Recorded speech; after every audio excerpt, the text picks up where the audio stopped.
एक छोटे से गांव में राघव नाम का युवक रहता था। वो मेहनती तो था, लेकिन उसकी किस्मत उसका साथ नहीं देती थी। पैसे आते भी तो तुरंत खर्च हो जाते और घर में हमेशा तंगी रहती।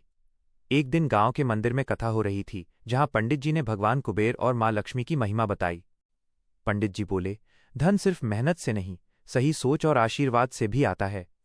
कुबेर भगवान धन के स्वामी हैं और मां लक्ष्मी समृद्धि की देवी।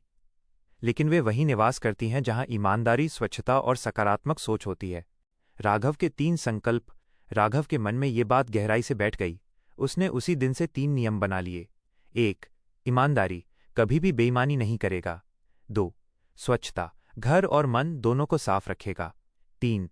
भक्ति, रोज सुबह भगवान कुबेर और मां लक्ष्मी का स्मरण करेगा।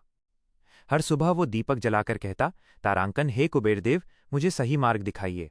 हे मां लक्ष्मी, मेरे घर में स्थिर निवास कीजिए। मेहनत और धैर्य का फल। दिन बीतते गए।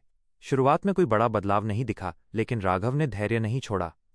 उसने अपने काम में और मेहनत बढ़ा दी। पहले जहां वो जल्दी हार मान लेता था, अब वो हर असफलता से सीखने लगा। कुछ महीनों बाद उसे एक छोटा व्यापार शुरू करने का अवसर मिला। पहले तो वो डर गया, लेकिन फिर उसे पंडित जी की बात याद आई, साहस और विश्वास से ही धन आता है। उसने हिम्मत की और व्यापार शुरू किया। धीरे धीरे उसका काम चल निकला।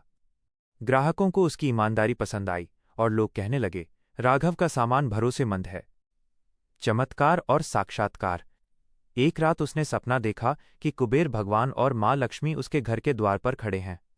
मां लक्ष्मी मुस्कुराकर कहती हैं, हम वहां रहते हैं जहां परिश्रम और सच्चाई होती है। कुबेर देव आशीर्वाद देते हुए कहते हैं, धन उसी के पास टिकता है जो उसका सम्मान करता है। सुबह जब राघव उठा तो उसका मन कृतज्ञता से भर गया। उसने समझ लिया कि असली चमत्कार उसकी पूजा के साथ साथ उसके बदले हुए व्यवहार में था। सफलता का रहस्य। कुछ ही वर्षों में राघव गांव का सबसे सफल व्यापारी बन गया। लेकिन उसने कभी घमंड नहीं किया।